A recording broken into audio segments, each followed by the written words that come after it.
こんにちは。小学校の先生についてゆっくり話します。私は小学校の先生です。毎日教室で子供たちに勉強を教えています。教室は子供たちと一緒に過ごす大切な場所です。朝、教室のカーテンを開けると、今日も頑張ろうと思います。子供たちが来る前に教室で今日の授業を確認します。黒板に大きく字を書きます。見やすい字で書くことを大切にしています。子供が手を挙げて質問したときは、ゆっくり優しく答えます。授業では教科書を使います。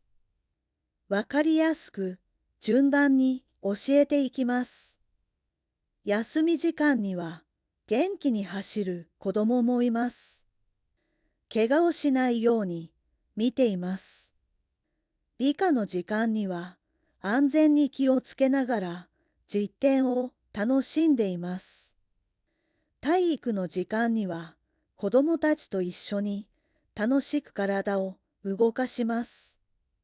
図工の時間には子供たちの自由な発想を大切にしています。本を読む時間も大切です。本を通して新しいことを知ることができます。子供たちはテストを頑張っています。よくできたところを見つけて褒めます。昼になるとお弁当を食べます。午後のために少し休む時間です。仕事の合間にコーヒーを飲むと少し気持ちが楽になります。授業が終わった後にはその日の記録を丁寧に書いています。先生同士で相談する時間もあります。協力して学校を支えます。帰る前には教室の電気を消して静かな一日の終わりを感じます。家に帰ってからもテストを見たり準備をしたりする日があります。パソコンを使ってお知らせを書いたり資料を作ったりしています。長く座って疲れた時は伸びをして気分を変えています。成績をまとめる仕事では間違えないように何度も確認します。保護者の方には学校での様子をわかりやすく伝えています。怒っている子供がいてもまず落ち着いて話を聞くようにします。泣いている子供を見ると近くに行って優しく声をかけます。水泳の授業もあります。安全が一番大切なのでしっかり見ています。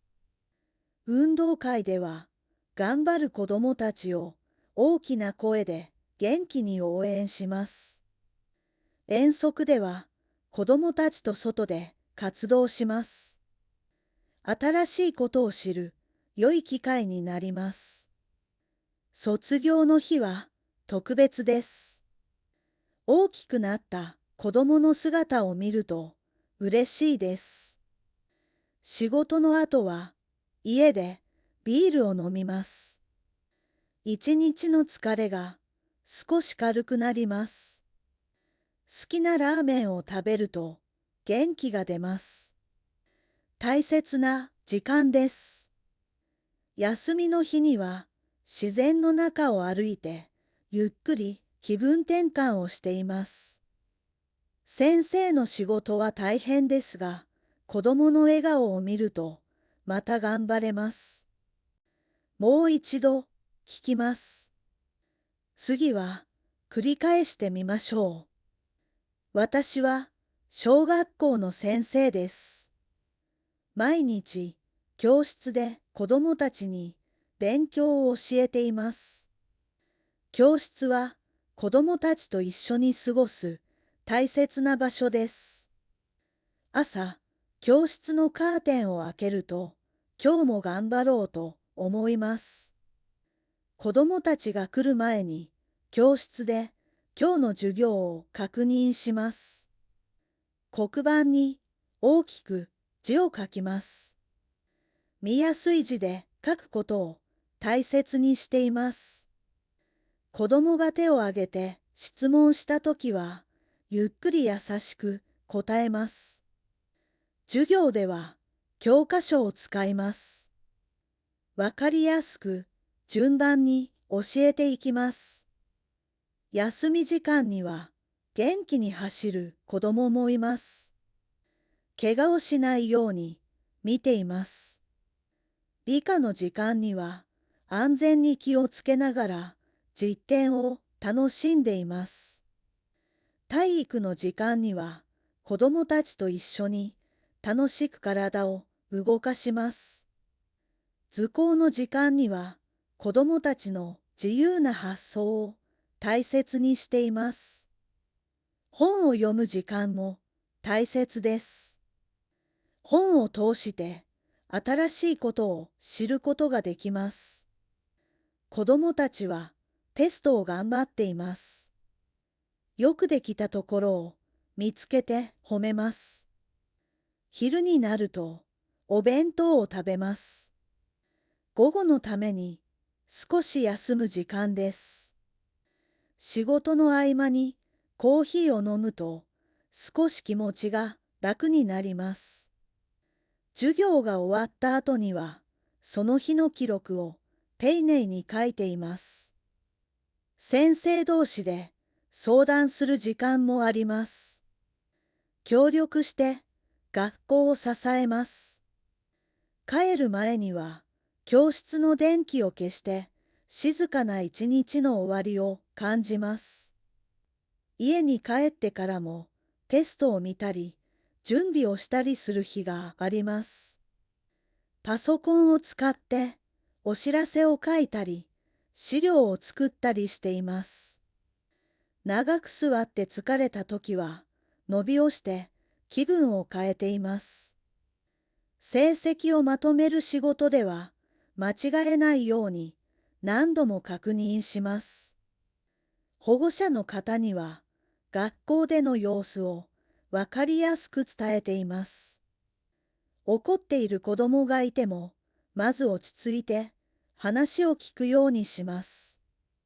泣いている子供を見ると近くに行って優しく声をかけます。水泳の授業もあります。安全が一番大切なのでしっかり見ています。運動会では頑張る子供たちを大きな声で元気に応援します。遠足では子供たちと外で活動します。新しいことを知る良い機会になります。卒業の日は特別です。